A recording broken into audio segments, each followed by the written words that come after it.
Christina Strassfield, and I'm the museum director and she's curator. We want to welcome you this afternoon. We're delighted that you're all here. As some of you know, this is Pamela Topham's exhibition called Tapestry Vision. I want to say that I'm delighted that we've come full circle, because when I was the associate curator, and I believe it was 1988 or 89, I think it was 89. A long time ago. A long time ago. I was asked to curate a show called Contemporary Craft.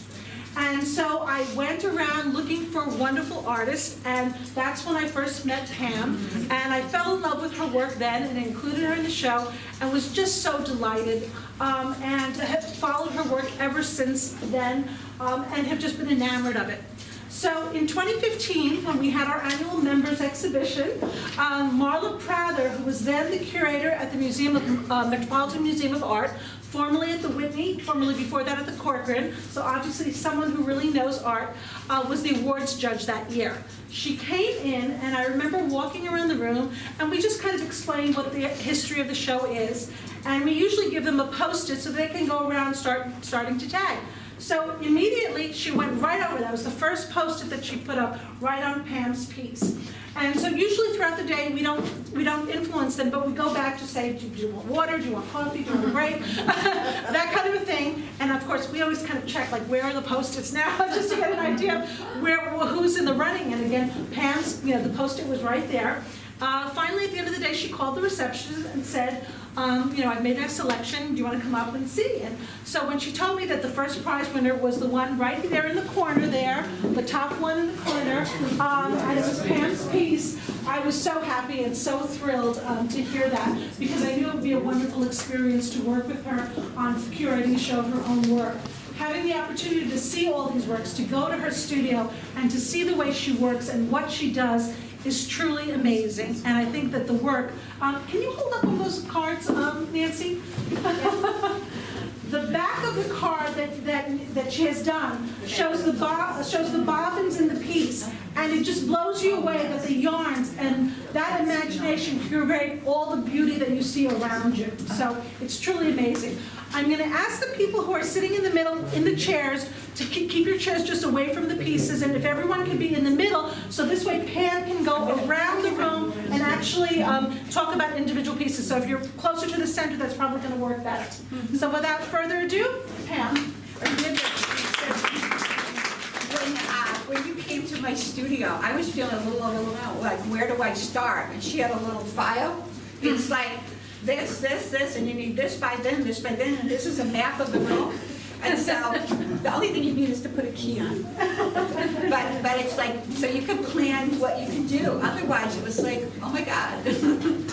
and then we met over here after I started getting the pieces together, and it was like, I want one more bigger piece over there, because the larger pieces I borrowed about 7 pieces back to give it a little more depth. And I haven't been doing large pieces recently. I have a full-time job now, so I'm working slowly. It's also, the thing about having a full-time job is that it used to be like, I'm going to have the show, people have to like it, people have to buy it. You don't have that pressure. So you just, this is going to be done when it's done, and it's going to be what I mean to do, and not like for the market exactly. I mean, you kind of hope, because by selling work you can do more. But I know we went through a thing, we were talking about this the other day, when the early days, my earliest experience with Guildhall, I was like 22, 24, 23, new to the area. I came out when I was 22, and I submitted a piece of the membership. This is before there was a size limitation, and there was a wall hanging. And then I got a phone call that was, this is actually craft, so we can't accept it to the show. But we will hang it, since we already have it, we're going to hang it in the hall, but not with the show. And we were talking about, at that time, you didn't show photographs, no craft, prints. Prints were included, but then the size came later, and then... The size, because now it's a... And what I realized when thinking about it, after winning this honor, was that the next year it was somebody in digital art. The next year is somebody that's a sculptor, and that it makes it a very equal experience. It's also, the member show is an opportunity, anybody who's a member can be in it. It just has to be less than 25 inches. And so it's not judging the work to hang on the wall. It's hung salon style. It's it must be amazing to hang that. It is. But then within the show, there's the judge that will be, I don't know, best watercolor, best print, best photograph, best everything. And I actually had been, it's such a tear to get the piece here that I wasn't even thinking about, and all of a sudden I have 5 phone calls from Guildhall. Oh my God, I wonder what that is. I think my greatest aspiration was the Klaus and Helen Hoey Award. Oh, Because I would show it at Link Benson with them, and we admired each other's work. But then things progressed. I mean, as you were saying, how there was the American Craft Museum across the street from the Museum of Modern Art. They changed their name to the Museum of Art and Design. So it was a shoe of craft. So I went to the art school at Syracuse University, and what comes back is having a very solid fine arts education. I had years of drawing, years of painting, years of figure drawing. I had color and light that was really the same thing as you'd be taught at Yale. I had, all of that is what came back in the course of all my other artistic experiences. And when I first came here, what was an opportunity for Dan's papers, I drew line drawings of the captain's houses on Sag Harbor, and then he had somebody that wrote a history. So I could always draw, it always comes back to drawing, and then as it evolved, going from that to Tapestry, I kept sketchbooks forever. I don't know where they all are, but when I became enthralled with textiles of fiber, I think I grew up with a father who appreciated, he'd rather have an old Kalim rug than have a new wall carpeting, and he would appreciate things like that. And that does affect children, and everything they see is what they grow up with. It's some details you might not even realize. But then I was married to somebody that didn't have to be here in the winter, and we went away, we traveled a number of places. One of them was Guatemala. At that time, I started out 3 months pregnant with my daughter, and my older daughter, and the textiles there just completely blew me away. What you would see, especially at that time, now in the more citified areas, there's more Western clothes. But we were living in a small village up on Lake Atitlan, and they had the huipil, which is the upper garment of, you call it a blouse, it's not quite a poncho, would be a characteristic only of that town. And then if you go to a major market, you can see, oh, that person must be from Solala, and that person must be from the lakes, and that one, and they have some big markets. And then you start to get an eye for all that, all the different hands. And they would have backstrap looms, and you'd see somebody sitting under the tree, and they would be, the tension is tying it to the tree and leaning back. And so I just was enthralled. I collected a few of those. And then I happened to come back, and what do you know? Of course, I'm now 7 months pregnant, but Guildhall had a tapestry class. So I started the tapestry class. This was Alberja Haynes, and she's a more Dutch name too. So I started that class. It was very slow, and it's later my master weaver I worked with, his motto is, if you're in a hurry, tapestry's not for you. So I started with Alberja, and then I guess there might have been a little disruption having a baby. And because of being in Guatemala, instead of naming her Jennifer, which would have been the name du jour of her age group, I named her Maya. So then, I was slowly starting to weave, and it's something that's very compatible with children. It's not like if you're doing stained glass and glass is flying around, or even pottery and there's dust flying around, but it's pretty compatible. And then I bought a loom, not having a clue what I was doing, and I was lucky enough to find a RISD student that knew how, and then Alberja knew, because this was a Varpa, it's a Finnish loom, so she knew how to set it up. And I had different help along the way, but not really much formal training about tapestry, exactly. she knew the harnesses, and I wove in 2 layers, but it became art. I thought I was gonna weave rugs, and I thought I was gonna weave things for my home. I was even tried a thing in mind of how you would weave curtains and things like that, but every time I'd sit there, it would turn into some artistic thing, even on the big loom. And that's when I actually first did 2 layers, because there's a 2-layer weave with 4 harnesses. And then I had an opening, and I'd weave. It would be more of a design than an art. It would be, very decorative trees and that kind of thing. And so it sort of progressed.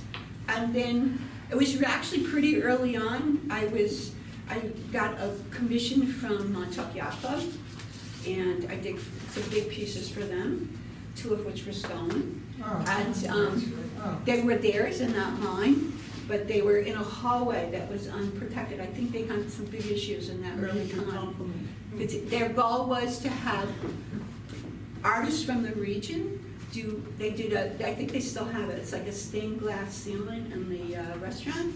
So that was from that era. So that's great when people, you're in an artist's region to then reflect that into whatever space. A commercial space is much more interesting and softened by that, and it gives you that sense of place. So as things evolved, I was pretty much self-taught, and then I found out, I went to a talk by Archie Brennan, American Tapestry Alliance, he's Scot, and he's an accent, and he had horrible acoustics, so I could hardly understand him. But I knew he was the big guy. And then I saw there was a workshop in New Jersey, and it happened to be near where I had a friend that lived. So I went there 2 weekends, just weaving all day. It was like I went to heaven. And I'm surrounded by weavers. And I also already had started collecting a lot of fibers, and I just have found some wonderful sources of fibers over the years. And then I asked him, I said, "Are you doing more of these?" And he said, "Well, actually, we have a group, and it's called the Wednesday Group. And we get together twice a month," and he lived in Inwood. And he and his partner or wife, I never was clear, so they're both master weavers. She came to it later. He started at Edinburgh Tapestry Workshop when he was 16 years old. And his weaving is perfect. It's like you weave a square meter with one color. You're gonna see if there's anything off. I never had to do that. His weaving is perfect. It changed the technical part of my weaving to be able to be creative and be more technically capable. But at the same time, I'm glad I started on my own because I developed my own style. And I think this isn't anything like what anybody in that group weaves. Everybody has their own thing. There's 2 of them that are professional weavers. Everybody else is sort of weaving for their family and themselves. And they're all really, really good. It's a group that would range actually from Washington, D.C. to Maine. And then they moved up to New Baltimore. New Baltimore is kind of, this will give you an idea. It's where an artist can live on the river. It's a pretty depressed area. But our house is on the river. You sit there and weave with the Hudson and the boats going up and down. It's just fabulous. So I learned a lot from them. They've kind of retired now. They've influenced my work and the other weavers too. We still started getting together, and we could talk weaver talk, because I don't know very many weavers. I certainly know wonderful artists. So that's kind of where I come to now. And I thought that then I would kind of go around and tell you, it's sort of there's a combination of what made me weave that. Because if you're gonna do a tapestry, and you know it's gonna be several months, you're not gonna do just any old thing. You can't be that spontaneous on a large scale. But these aren't necessarily in a chronological order. But I did this piece. Arlene Boucher sold it to William Dreyer, who's on the board of Guildhall. And this is from a time when I lived in northern Sagaponack, and I used to take my bike, you go around Parsonage, and you go around Hedges, and you go around Daniels, and then you go back, and Long Island's flat, so it was pretty easy. But I'm looking at this, and I said, how long is this going to be like this? I just don't know. Yeah. So I came back with my car, my drawing boards, and my camera, and I was very lucky, because this year, this was all on potatoes. If I had gone by the next year, it was all in corn. I wouldn't have seen it. So you never know, right time, right place. And this is Peters Pond Beach. So that's still a dirt road. And over to the right is Ira Renner, out and that. And I think some of this is still fairly open, but with all the landscape and all the, the new houses, you don't get very many visions like that. I think part of that it is preserved.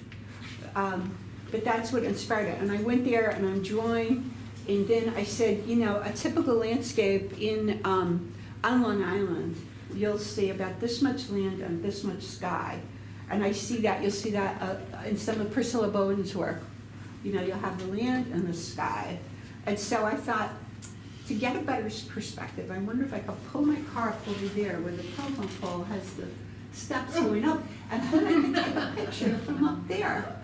And then I thought better of it, and I said, actually, maybe I'll try to do it as if I could be 20 or 30 feet higher.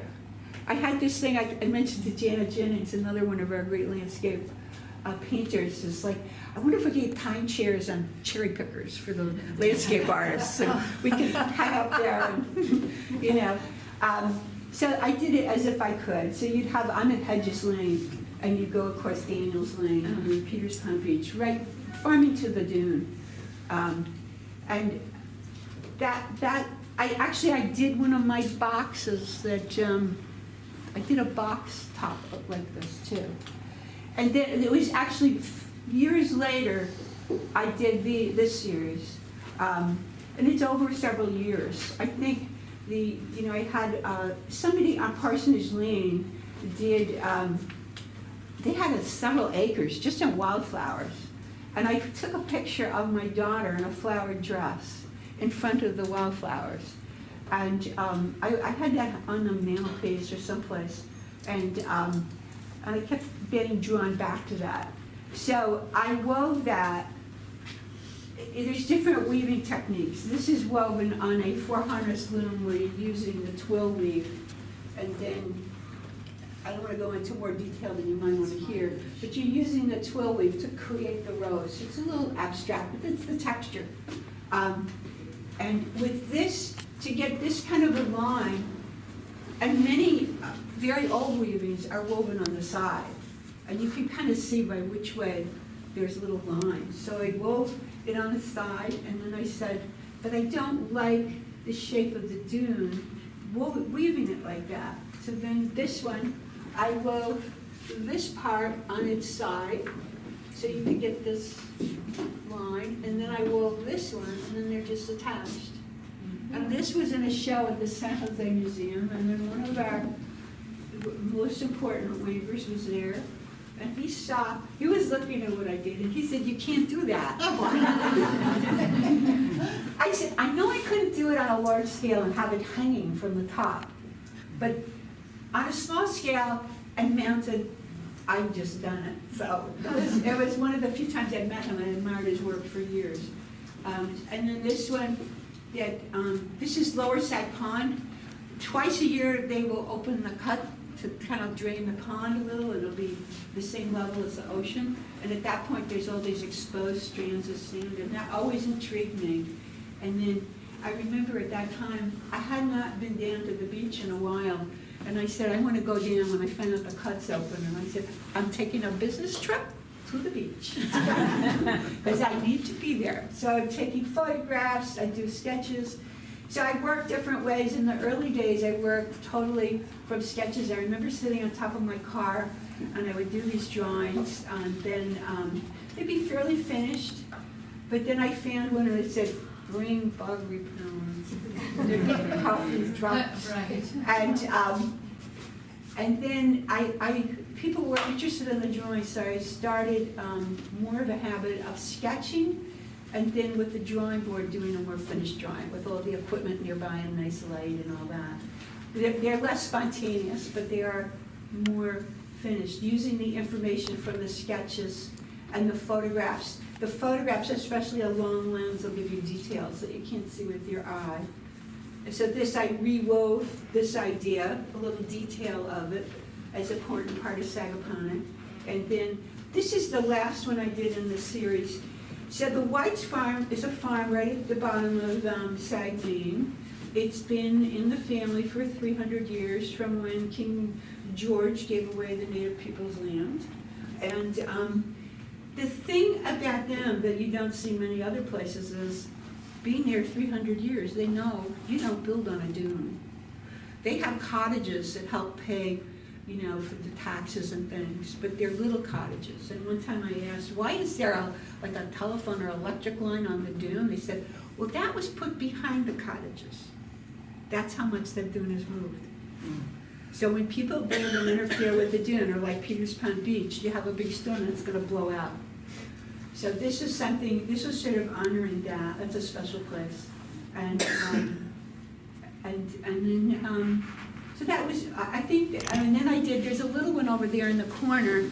So if this is Lower Sag Pond, that little one is Upper Sag Pond, the lower left layer. So that's where the pond kind of turns into the swamp. So it's kind of swampy. And then the upper center one is doing, it's the same idea but in the fall, getting this swampy part. And that lends itself to the two layers. I better not take too much time, I'll run out. So we have, this is Agabonic Harbor. I lived in Springs for 12 years, and so I have done many pieces of Agabonic Harbor. And then what happened where I did this one, this was land that had been recently bought by Andy Saman, who, he's a naturalist. I had gone on hikes with him looking for salamanders. And he bought this property. One of his friends wanted to give him a gift, and he commissioned me to do a drawing. So I did the drawing, and then I used a good old color copier, and I used that as a basis for this, the drawing.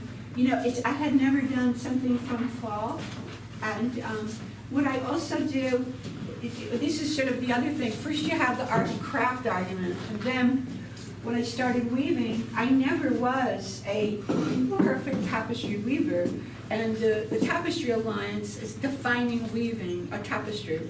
It's strictly over and under and over and under. It is not skipping, it is not anything else. So that was the early days, so I would not be eligible for one of their shows. So, and then, you know, like going forward, maybe 15 years, they're saying, think outside the box, do something new. And so I said, well, I'm out of the box, so now I could then submit something like this. I've stitched. So I took combination, you got some twill weave, you've got some stitching. It's just like what I'm trying to, that's how I can get the image I want. And so it's not good for having too many rules. I was talking to Catherine Solska, who's the landscape photographer, and I said, these trees, they're all deer on the bottom. She said, deer landscaping. So that's that part of our, and this was the first time I wove a bare tree. I always avoided it, I put foliage all over it. And then from this, I bounced to several other pieces. I did, this is around the time I was studying with our great printmaker Dan Weldon, and I did a series of drawings and monotypes and things of just, it's sort of these shapes of the cedars, and that's where then this came from. So this one, I've forgotten which I did first. So this is again using the technique of weaving it this way, so you're getting that line. So it's really very influenced by working with the natural lines of tapestry weaving. And then this is, you know, I draw. So this is like I'm scrubbed in. I didn't put any primer on it. I scrubbed in a lot of paint that were gold and bronze and those colors, and then I drew over it with carandache. I like to draw with carandache.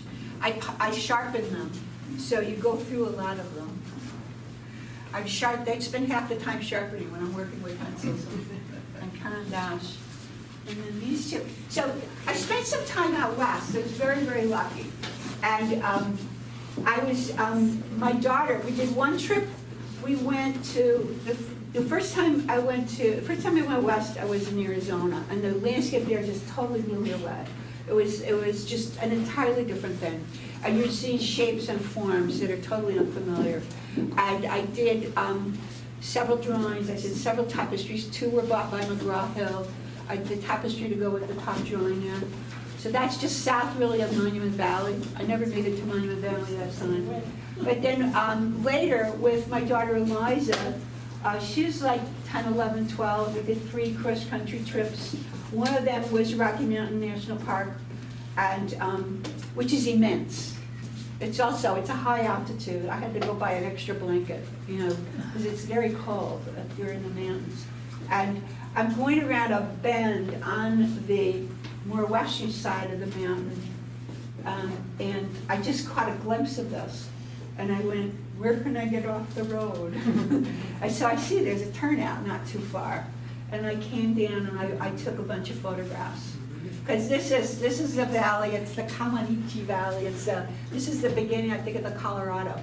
So you'll see the tree line, it's just following the river. And then I did the tapestry later. It's fun. I love to play with materials. I found materials from so many places. Some of them you can't get again, and some of them you can. I say most of my materials, I'd say the yarns, some of the basic yarns are from Finland and Norway, and Sweden. And then there's so people in Oregon, they would travel and they'd have a certain amount of certain yarns, and if you didn't buy them then, you're not going to ever see them again. I still have some of them. And then Australian Tapestry Workshop, now they've renamed them. Yeah, they make 340 colors of yarn. And so it's a very fine yarn. So I often use that to modify other colors. And so that was that wonderful Western experience. We went 3 times across country. Our national parks, if you saw the Ken Burns documentary, he prefaces it saying, in Europe, you've got the great cathedrals, you have the Acropolis. This is what we have. And that was what our East Hampton artist, Thomas Moran, did. I was at the northwestern, there's 4 entrances to Yellowstone. I'm at the northwestern entrance, and I sat down, and they had a glass case, Thomas Moran in his East Hampton studio. I don't know where that is. Wait a minute. And I think I asked Bill Dreyer, and he's told me where it is. It had been given to Guildhall, but there was somebody living there, until they weren't living there. And so then eventually, now I think it's a separate museum, isn't it? It's part of the historical. It's part of the, so there, his significance, he and what was the other artist, brought these paintings of the Grand Canyon. And he had the Yellowstone, there's the Grand Canyon of Yellowstone, and all these things to Congress and said, you have to save this. Now they're trying to do things to it, which is not right. That land belongs to all of us. It's not theirs to do with, in my opinion. So that was I had said, when I was going these Western trips, I said, in the tradition of Thomas Moran, somebody, I think in the Dance Papers interview, what were your most influential artists? I said, Thomas Moran and April Gornick. April, it's like, she has that sense in her place is like, what just happened? So there'd be an eerie light or something like that. These were some of my favorite people commissioned this piece. At that time, it was my veterinarian and his recent wife. They're building a house with a curved wall. And so they figured for art, they'd have to have a tapestry on that. And I thought, architects, I'm going to slip you something for curved walls. We've got more tapestries in there. And I met with Maria, and we talked about what she wanted to do. And she said, well, her favorite place to go with her children, she's in Springs, was Fresh Pond. So Fresh Pond, it's like a creek coming in, like that. And so I spent a lot of time there, and I went back and forth a few times. And it's interesting because you walk out, you have to walk out further to actually see this. But I did it as if you could almost hover over the water here and you could see where the inlet comes in from Gardiner's Bay there. I think that would be Gardiner's Island there. So I hadn't seen this in a long time, and when I picked it up from her, you know, she was very generous, and I picked it up from her, I was very thrilled that everything was in such wonderful shape, you know, from doing it so many years ago, and that I still liked it. So, and then this, everything has a story to it, you know. This is why did I do this? This is the first time I ever did anything from a memory. So it was years ago. It was in the 80s.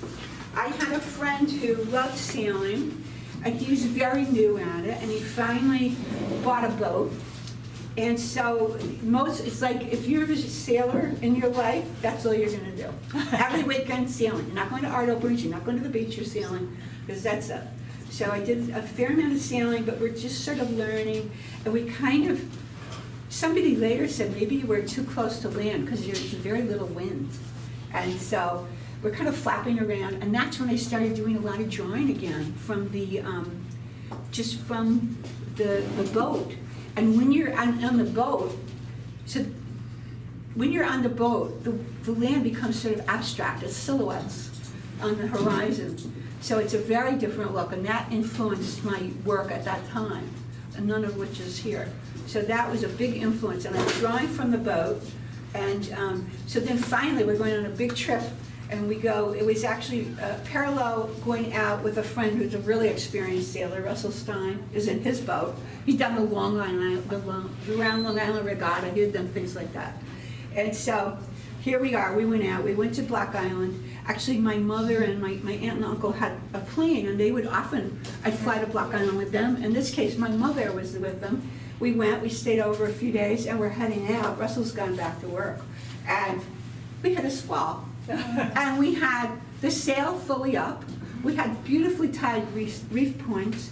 But you can sail in weather like this, but you're gonna have a harness. You're gonna have all this equipment, which we didn't have, so we couldn't reef the sail. We're sailing a boat under full sail. Normally, like we ran into some people, sailors are very friendly. We ran into some people that, in another boat, they said, oh, I saw that weather, I put up the jib and turned on the engine.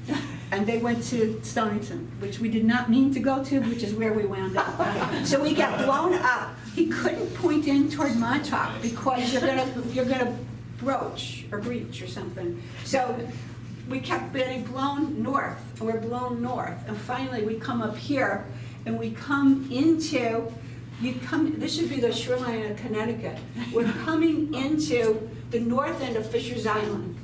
So when you come, the wind is here, and we had to jibe. So you have a wind behind you, and the sails are going like this. And we got through there.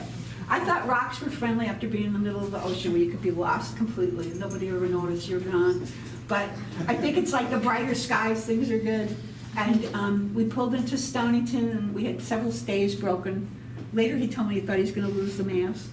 I'm glad he didn't tell me. And they had it fixed by noon, and the next day we would practically be calm to get home. And that's where they have the nice, that we ended up with the other, Fisher's Island is now friendly to sailors. Everything closes at 5, we couldn't use a phone. But there was a nearby boat that welcomed us. You'd see the boat had those perfect spirals. He was Annapolis. And they had a kitchen, and they had everything, and they took care of us. This I did in the early 90s, 80s. Shadmore Cliffs in Montauk. People know, they'll see it from the surfing beach, from Ditch Plains. That park had just been made into a park. And that's when I did the drawing. And so that's when I did this tapestry. And I remember going back there, and one time I went back, and it was a howling wind, and I thought if I open the door's gonna go flying off my car. So I said, okay, whatever I have is gonna suffice. But when I was there was nobody on the beach but one little white truck. So I don't usually leave things of people in things. I think I have some bison in some of my Western pieces, So this is the truck track, but no truck. So that's humans are there. And that's where you have this yarn you bought 10 years ago, and all of a sudden there it is. It's perfect. It's a silk yarn with little pieces of wool. It's that seaweed look.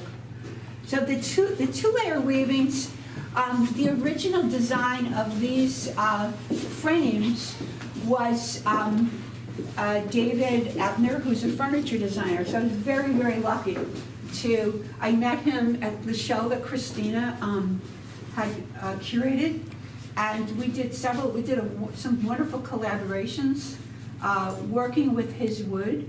He did twisted sassafras, and then he drilled it, and I did these kind of lacy tapestries on it. So we did several of those. And then I think first it was just like a loom with the frame, and then it went from there to the layers. And now I'm very lucky because I have a boat builder that does these for me. And I talked to him about doing one bigger. This is the biggest one I've done. We're doing a bigger one than that. So basically here, the way they do he does the woodwork, and then I have a drill press. I drill these holes in 2 layers, and I do the back layer first. I weave it just like it's unto itself, and then that's on regular warp, and then I warp the front with silk so you can see through it. And then it's usually like trees, things like that lend themselves to it, like the swampy area. Here, this is Northwest Creek, Northwest Woods. And again, I'm stitching and weaving, and it's pretty loose. I'm very pleased when I see these pieces that are older that everything is holding together, even though it's on that open warp. This one I finished just the end of last year, and that was a really, I love doing that, and I'm going to try to see if you can make me a little bigger one. You have to reinforce these, or it'll sag a little bit. We're working on that. And then I'm up in, my tapestry group did a whole series. It was Henry Hudson's 400th anniversary of going up the Hudson River in 2009. So starting, I guess, the year before, we wove a series of Hudson River tapestries, and they were shown in Catskill and Kingston. And so it was fun because I got to kind of mosey around the Hudson River, and I start my aunt lives in the Hudson River town, and I said, I don't know where to start. She said, go down to the train station, and there I did one that I gave to her ultimately, where from there, so this is Dobbs Ferries, from there you see Palisades, you see George Washington Bridge, you see the skyline. So I'm drawing there, and I took some pictures, and later I could see there's a train. I didn't even notice. So, but the train is even in there. So this is up at Cold Spring, which is just north. It's a little kind of edging out of the commuter distance, but I think there still are some. And one time when I went there, I felt like everybody got off the train and got in their kayaks, and they're out in the river at sunset. So that was really, I love that, because it's really seeing the Hudson.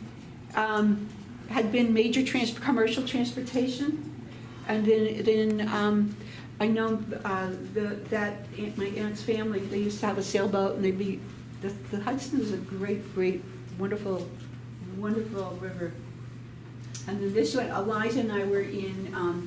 Had a pencil drawing in a show in Washington, and so we went up to Seattle, and then.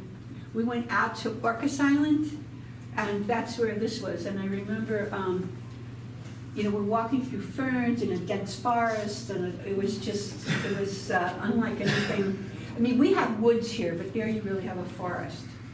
And in fact, from that trip, what I'm working on now, we were lucky enough to have somebody that whose house we stayed at when I was there. And then we went to Olympic National Park. Olympic National Park incorporates the mountain where you have a permanent ice cap there. And then it also has because these parts are big. You go down and they have a temperate rainforest, the whole rainforest. So that's what I'm working on now, is the whole rainforest. Because I wanted to do a forest, and then I went, well, this is one you actually went to. So instead of like, the most primeval forest I think is in Poland. So I've been reading about it and seeing pictures about it, because it's become a controversy because they're logging it, and it's a UNESCO heritage site.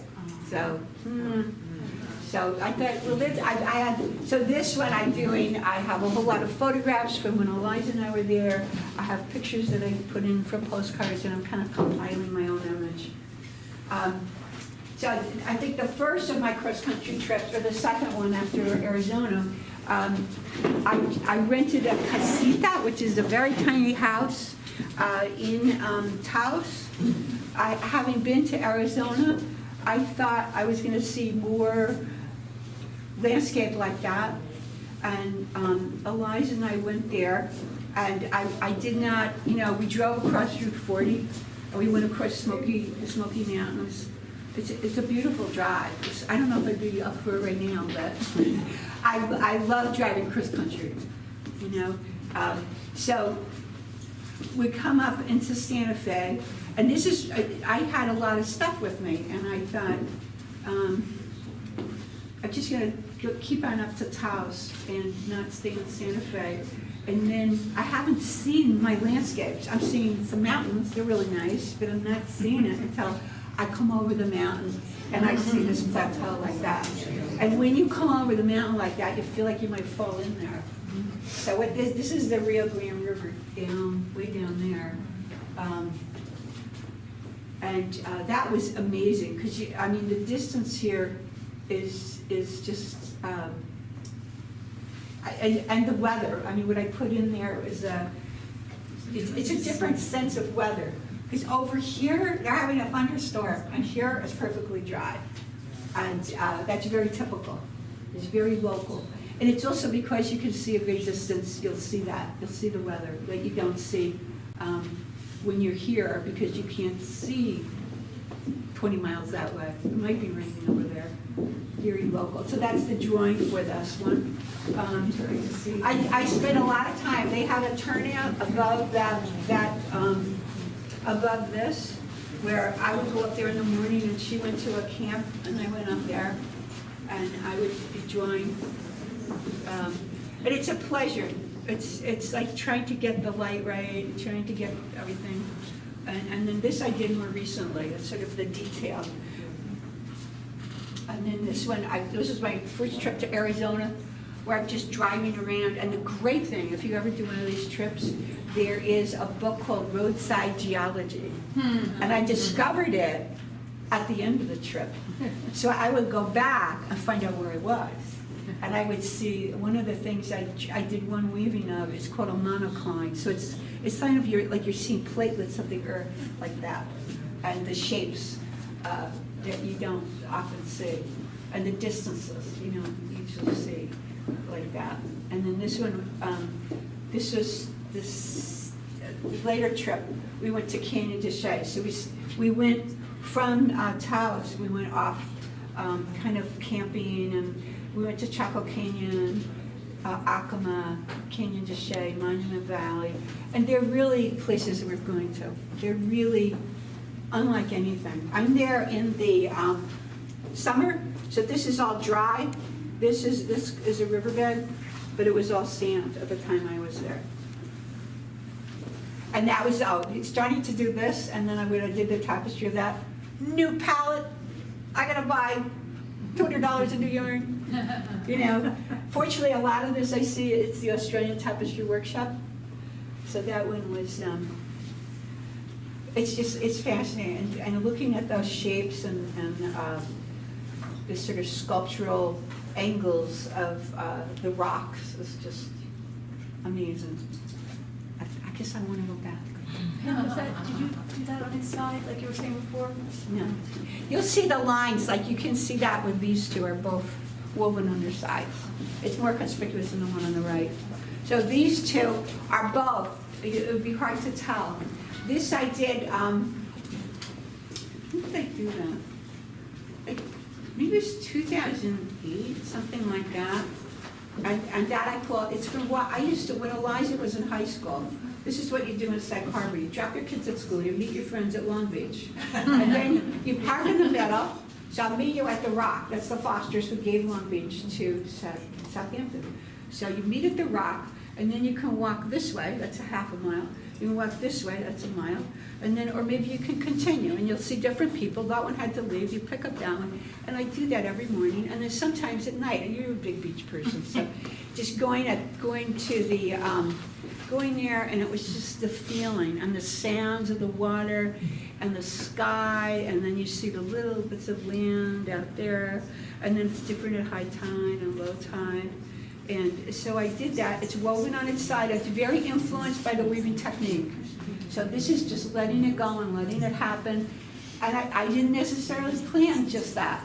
I planned the water shapes, the land in the distance. I didn't include the beach in the foreground. But this is, interestingly enough, that's named Water Music. And that's around the time I was at Longhouse, which I hope everybody's been there. I was at Longhouse, and they had a concert, Victoria Bond. And she did a piece called Tapestry, and she did a piece for Jacqueline Larson, who was a weaver, and it was all strings. And then afterwards, I said, "This is so funny. I just finished a weaving called Water Music." And she said, "We have to talk. Send me some pictures." She's a pro.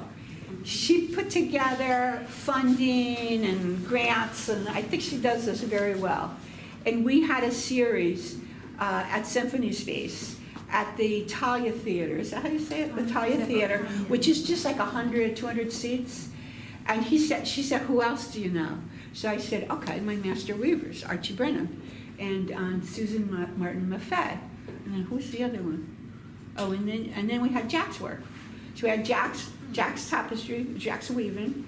We had, and that was 3 different concerts, and they had a lot of original music.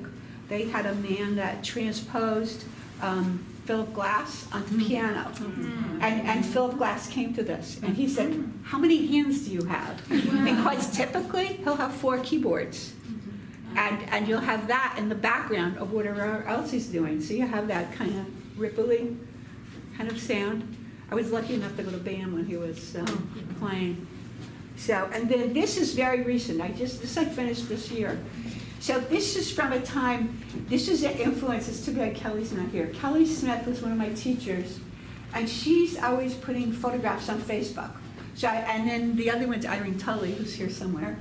And then another friend that I work with. He's a photographer. He's, there's just very different. But they'll be putting these pictures. So Kelly's putting these pictures of Long Beach, and that was brutally cold. I work at a winery, and we list 300 vines. It was so cold. It's 0, it's 10, it's 12, it's 5. And this is when I send, and we had that snow that's on the ground like upstate for 6 weeks. So I send a picture to my daughter in California of the beautiful snow. And she said, "Oh, I miss the snow." Then I sent her the picture of the cars with snow. She said, "Oh, maybe not." But so that was really from a photograph. It was 10 degrees. I took some photographs, and it was sort of sitting there for a while, and it was windy and pretty brutal, and it was a time when you had snow to the horizon. There was, the whole bay had frozen, and it snowed to the beach. It's been blown off the trees because it's too windy. And then this had ice and then snow on top of it. So I was just trying to catch that feeling and the wind and the snow, and so the name of it is February 2015, but it was finished in 2017. And that one is also woven on the side. It's sort of, I think I've done that for a while. I'll do that again sometime. But, so that's the recent one. And I think that brings us back to now. And then if there's any questions and things like that, we have 10 minutes. And then it's, I think you can say, like, this is all silk, this is all wool, and then there's, I think everything here is different wools. It's a base of the Scandinavian wools, and then always modified with an Australian wool. How many looms do you have? That's a good point. Well, it's interesting. So I bought a big 4-harness loom. 4 harnesses is usually we rugs and things like that with, and it's a horizontal loom. And that was done on one, that was done on it. It's 6 feet wide. And then I got a Canadian tapestry loom, and that was actually from I think it was from RIT, so it's second or third hand. So that was my first time really working on a tapestry loom. And that's what I have in my studio now. The floor loom is still down, it's in the cellar, which I tried to create a studio there. I put in all sorts of halogen lights and do all these things, but you're still staring at a wall. And it was I felt Not sleepy. No, I would just feel sleepy. When I had the house in Sagapana, it was a pretty big house, so I had a whole section where the loom was, and I had a bird feeder. And it's important when you're doing any work, if it's a computer or reading, to look in the distance periodically. Your eyes get tired. So that one I found, it just made me sleepy.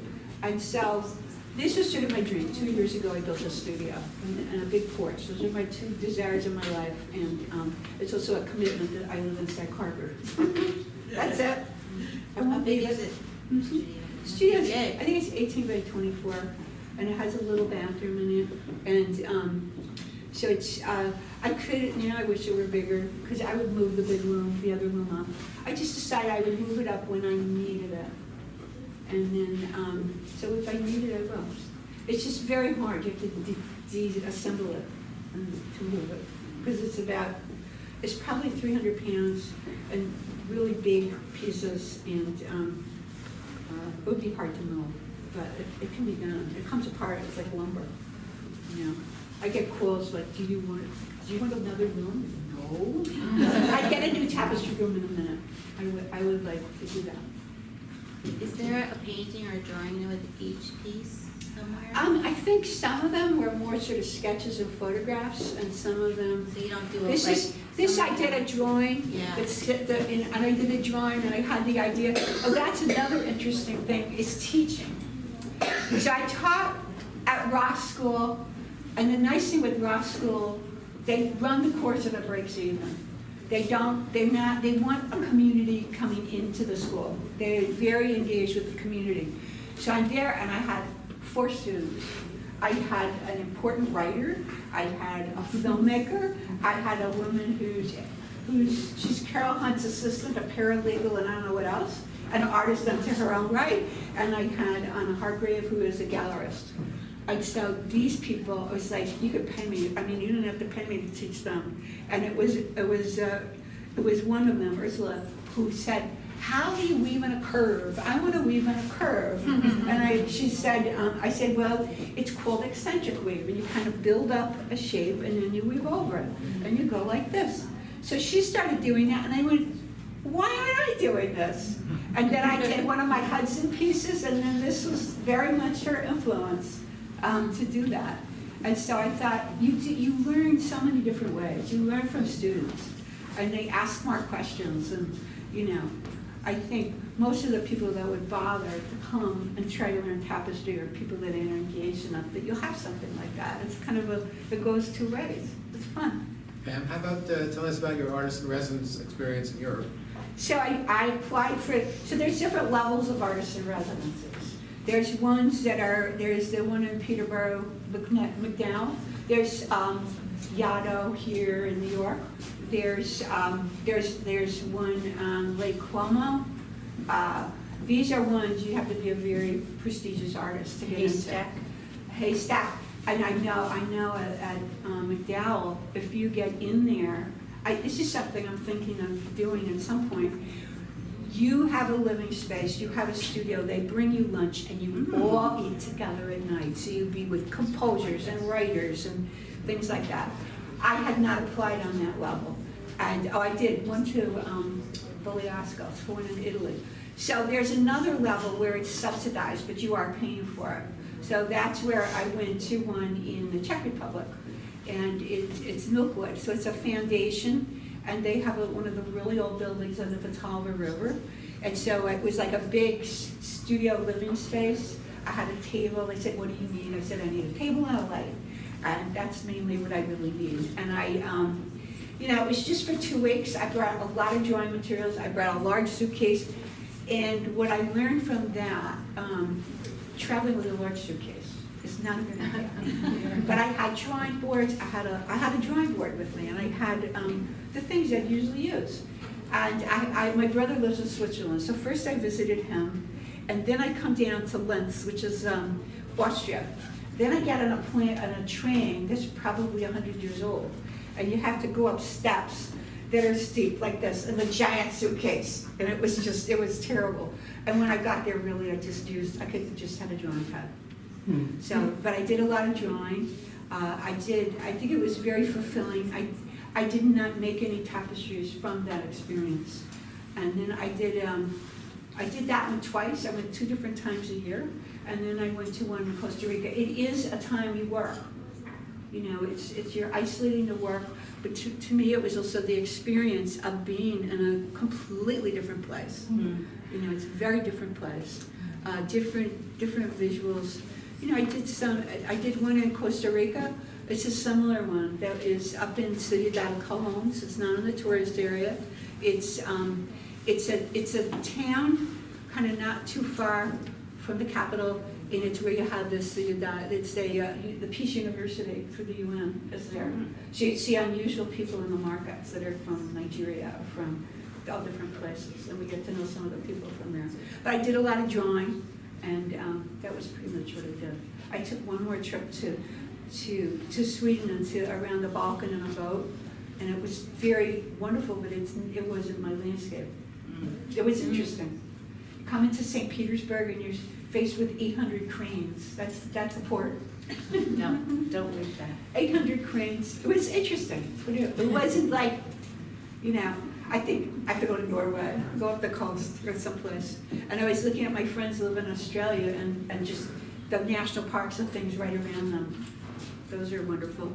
Right now I'm here, since I had that show, I said, now it's been this time where I'll do it later, I'll do it after the show, now it's after the show.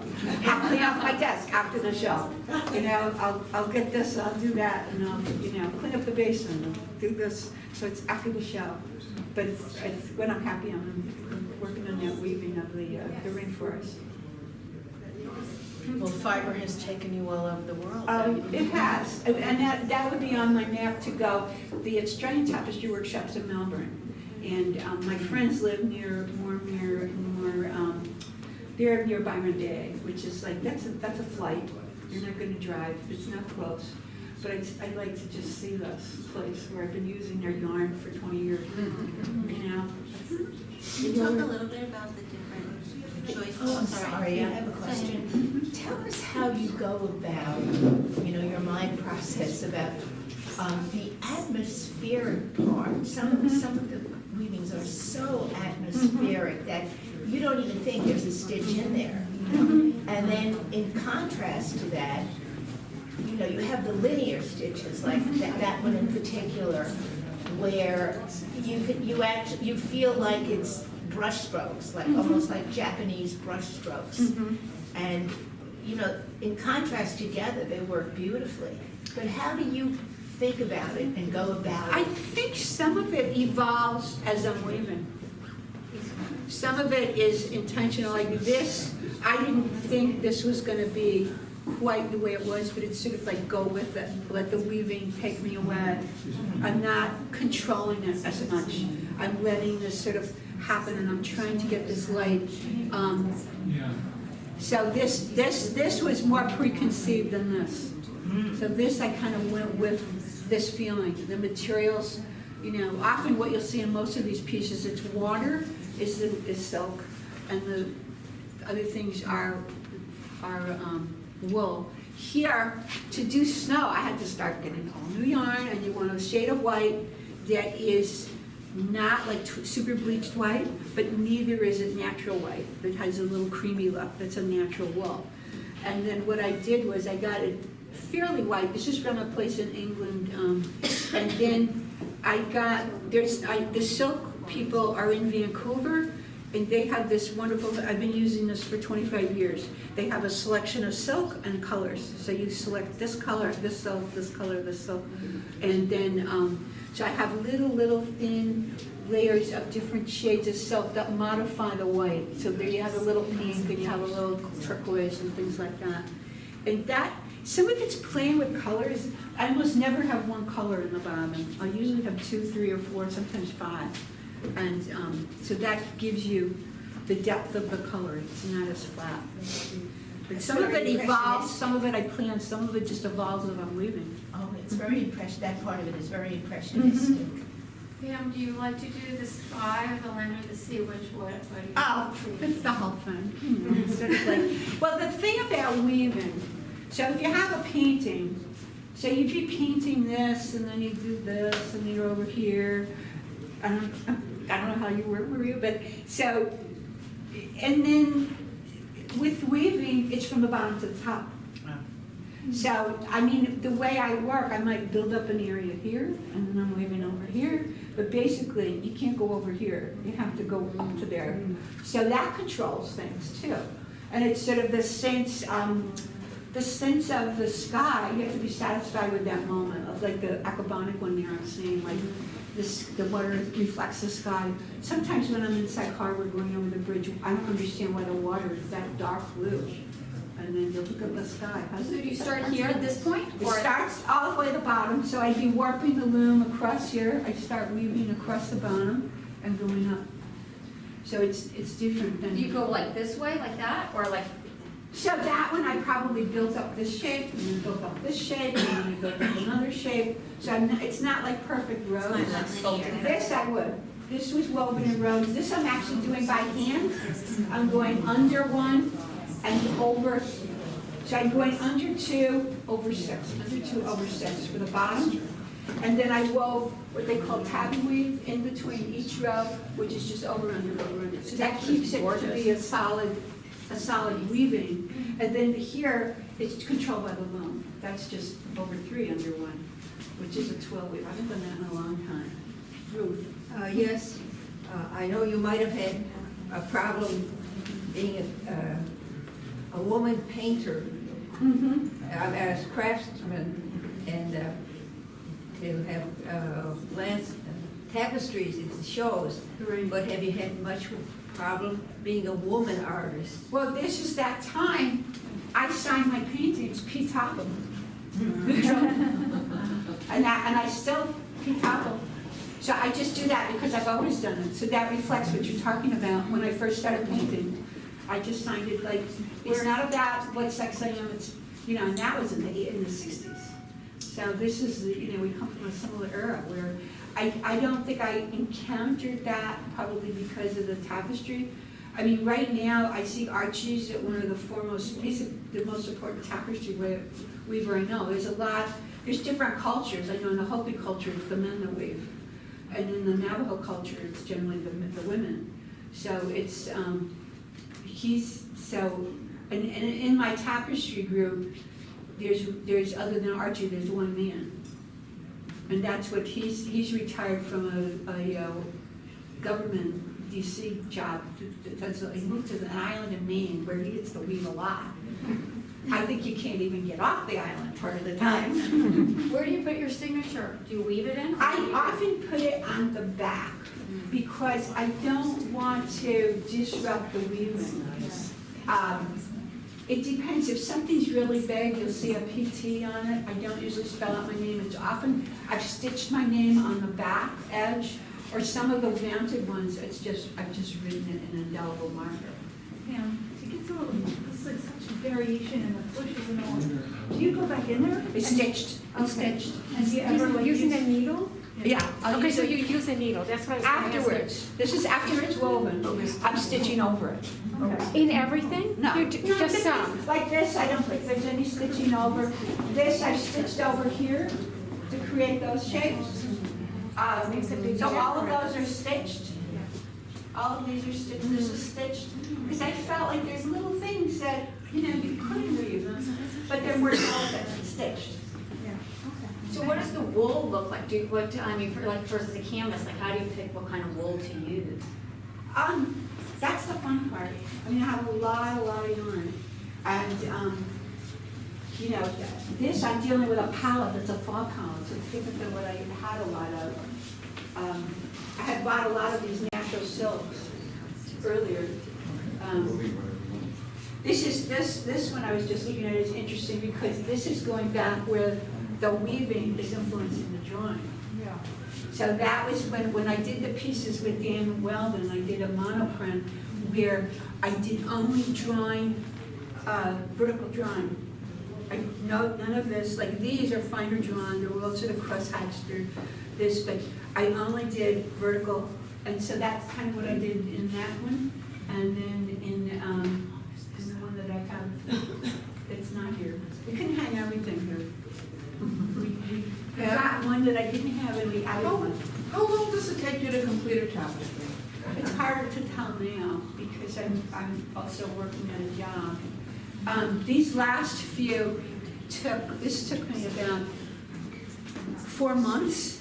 I think if I were doing it only that, it would probably take me, it might be 6 weeks to 2 months. And sometimes like the one I'm doing now, I'm experimenting a little bit. So I might end up taking part of that out and say, well, that didn't work. Because I'm kind of trying some different ideas. So those are sort of learning tapestries, so that sometimes they'll be slower. And then when you see the smaller pieces, it's finer weaving. So that if you figured out per square foot, this would take less time than that.